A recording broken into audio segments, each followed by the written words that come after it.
Film making के इस नौवें वीडियो में आज जानेंगे कास्टिंग डायरेक्टर के बारे में, जिनका नाम शायद आज से 15 से 20 साल पहले फिल्मी दुनिया में था ही नहीं। मेन कैरेक्टर्स को डायरेक्टर ही कास्ट किया करते थे और बाकी कैरेक्टर्स को चीफ असिस्टेंट डायरेक्टर कास्ट करते थे फिल्मों और सीरियल्स में। लेकिन जैसे जैसे फिल्मों और सीरियल्स का दायरा बढ़ता चला गया, चीफ असिस्टेंट डायरेक्टर को लगा इस काम को किसी को सौंप देना चाहिए, तो प्रोडक्शन डिपार्टमेंट को सौंपा जाने लगा था ये काम। प्रोडक्शन डिपार्टमेंट के लोग रोल के हिसाब से कास्ट किया करते थे कैरेक्टर्स को, और उसके बाद का दौर आया जब बाकायदा कास्टिंग डायरेक्टर को अपॉइंट किया जाने लगा। और अब तो किसी भी फिल्म, सीरियल, वेब सीरीज में बाकायदा नाम आने लगा है कास्टिंग डायरेक्टर का।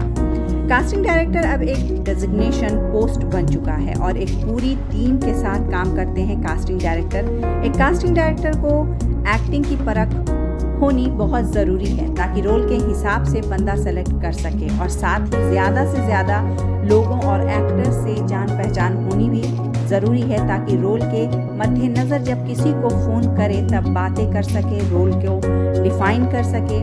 अगर पहला बंदा कहीं बिजी हो तब दूसरा तीसरा ऑप्शन भी हो एक कास्टिंग डायरेक्टर के पास एक ही रोल के लिए। किसकी एक्टिंग कैसी है या इस रोल में कौन कौन फिट रहेगा, ये कैलकुलेशन भी एक कास्टिंग डायरेक्टर को ही करना होता है। इसलिए कास्टिंग डायरेक्टर बनने के लिए उस बंदे को प्रोडक्शन टीम, डायरेक्टर, एक्टर्स और ज़्यादा से ज़्यादा फिल्मी दुनिया के लोगों को जानना ज़रूरी है, और इसके लिए communication skill, loving nature, acting का नॉलेज के साथ इस इंडस्ट्री में एक लंबा वक्त गुजारना भी ज़रूरी होता है।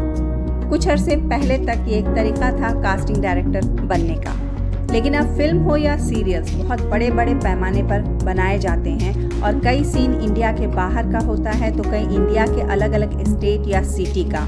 तो वहाँ की लोकल चीज़ों को जानने के साथ साथ वहाँ की भाषा और एक्टर्स के बारे में जानकारी रखना भी कास्टिंग डायरेक्टर का ही काम होता है। इसलिए जितने भी बड़े कास्टिंग डायरेक्टर हैं जैसे मुकेश छाबड़ा, श्रुति महाजन या शानू शर्मा, ये अपनी फिल्म्स के लिए नए एक्टर्स को ढूंढ कर निकालते हैं जिस एरिया में शूटिंग होनी है वहाँ के हिसाब से। यहाँ एक बात ध्यान देने वाली है, ये फिल्मों में होता है, सीरियल्स में नहीं। तो इस तरह के कास्टिंग डायरेक्टर जब असिस्टेंट रखते हैं तब ये बाकायदा इंटरव्यू लेते हैं और देखते हैं कि वो कितना प्रेजेंटेबल है, उसकी एजुकेशन कितनी है, उसकी हिंदी और इंग्लिश पे कमांड किस तरह की है, देश विदेश शहरों के बारे में जानकारी किस हद तक है। इन सारे प्लेटफॉर्म पर जब एक बंदा खरा उतरता है तो उसे as a assistant casting director select किया जाता है। फिर धीरे धीरे वो बंदा अपना कॉन्टेक्ट, ट्यूनिंग बाकी लोगों से बढ़ाता है और काम करने लगता है, अपने स्किल को और निखारता है और कई दफ़ा इंडिपेंडेंटली काम करने लगता है।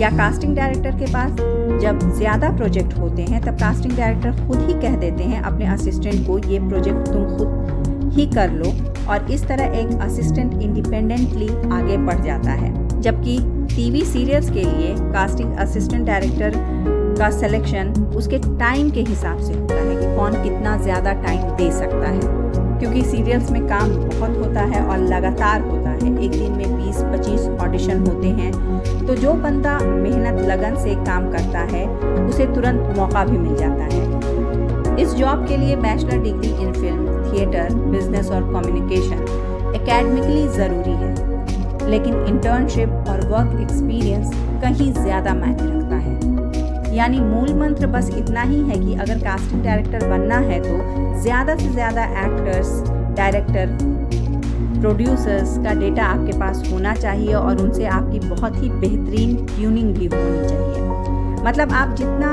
प्रैक्टिकली मंझिएगा उतना आप निखर कर सामने आएंगे। जितना ज़्यादा आपकी जान पहचान इस इंडस्ट्री में रहेगी उतना आपका स्कोप है सरवाइव करने का। लेकिन आपके अपने हिस्से की मेहनत, लगन, ईमानदारी चाबी है हर नए दरवाजे की, ये याद रखें।